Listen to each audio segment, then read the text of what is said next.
네, 오늘은 21세기의 성도 매매에 대해서 이야기를 나눠보겠습니다.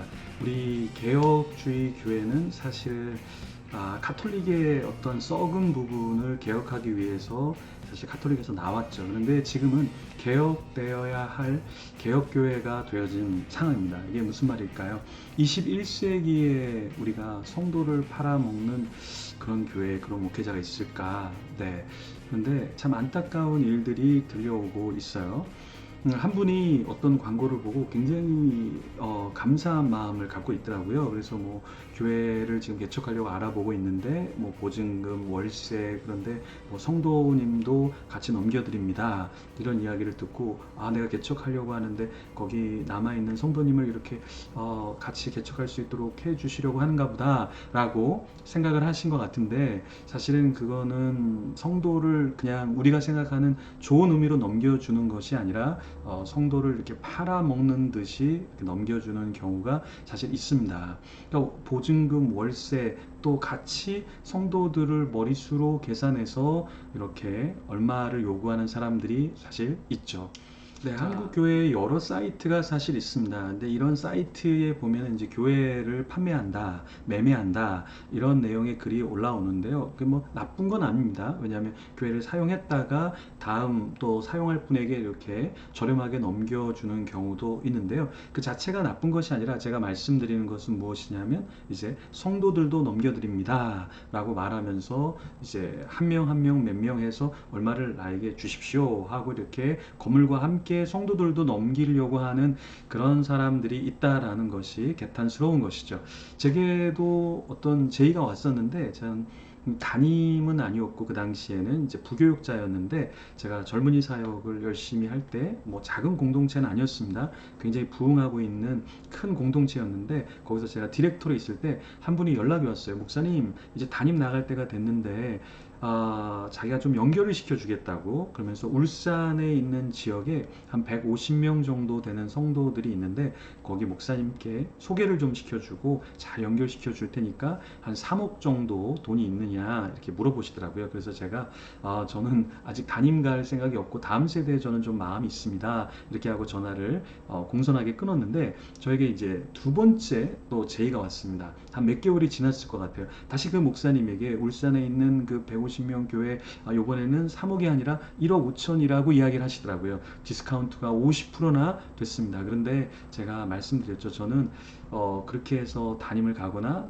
그렇게 돈이 있는 사람이 아닙니다 라는 말씀을 드렸습니다.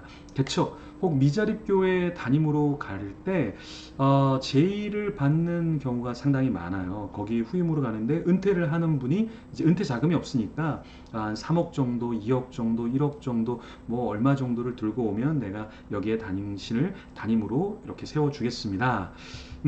이제 문제는 뭐냐면 담임이라는 것은 그래도 성도님이 3명이 있어도 성도님이고 5명이 있어도 성도님이고 10명이 있어도 성도님이잖아요. 20명이 있어도 성도님이고 10,000명이 있어도 성도님이잖아요. 근데 왜 이런 개척 미자립 교회는 후임자가 돈을 가져오면 누구인지 묻지 않고 검증하지 않고 성도님들이 설교를 듣거나 어떤 투표를 하거나 자신들의 목소리를 내지 못하고 그냥 담임이 되어야 하는 상황으로 가야 될까요? 안타까운 일이죠. 선교지에 이제 많은 건물들이 세워졌습니다. 그런데 이 선교지에 세워진 건물, 이것이 누구의 소유인가 한번 또 고민을 해봐야 돼요. 정말 후원을 받아서 선교사님이 세웠는데 어느 교회에 귀속되어질까?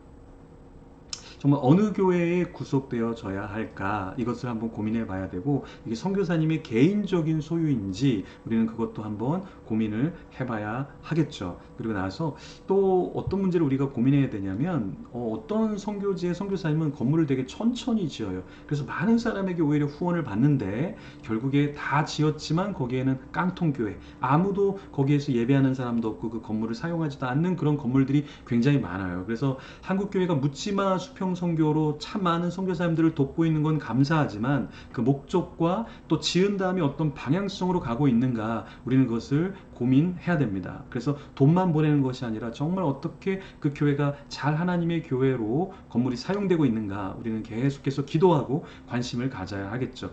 선교지에 최근에 이제 제 아는 분이 답사를 좀 가셨는데 이제 그쪽 지역에 가서 선교를 하려고 먼저 답사를 가셨는데 선교지에 10억이 넘는 수입이 들어오는 국제학교가 있더래요. 그런데 거기에 있는 선생님들은 전혀 페이를 받고 있지 않다. 그런데 학생들은 매달 1,000불씩, 그러니까 학생들이 매달 1,000불씩 내고 있으니까, 네, 1년이면은 한 12,000불 정도 한 명이 내고 있겠죠. 그러니까 여기에 수익이 굉장히 큰 거예요. 10억 가까이, 우리나라 돈으로 1년에 한 10억 가까이가 이렇게 들어오는 그 국제학교, 크리스찬 국제학교인데 선생님들은 페이를 받지 못하고 있고, 그러니까 선생님 구하기는 너무 어렵고, 학생들은 굉장히 많은 돈을 내고 있고, 근데 이미 건물을 갖고 있단 말이에요. 땅을 갖고 있단 말이에요. 그러면 왜 이렇게 비싼 돈을 내야 될까, 학생들은? 네. 그리고 선교사님 자녀들을 또 모집해서 이렇게 가르치고 있으니까 선교사님들의 자녀들은 또 왜 이렇게 비싸게 내야 될까?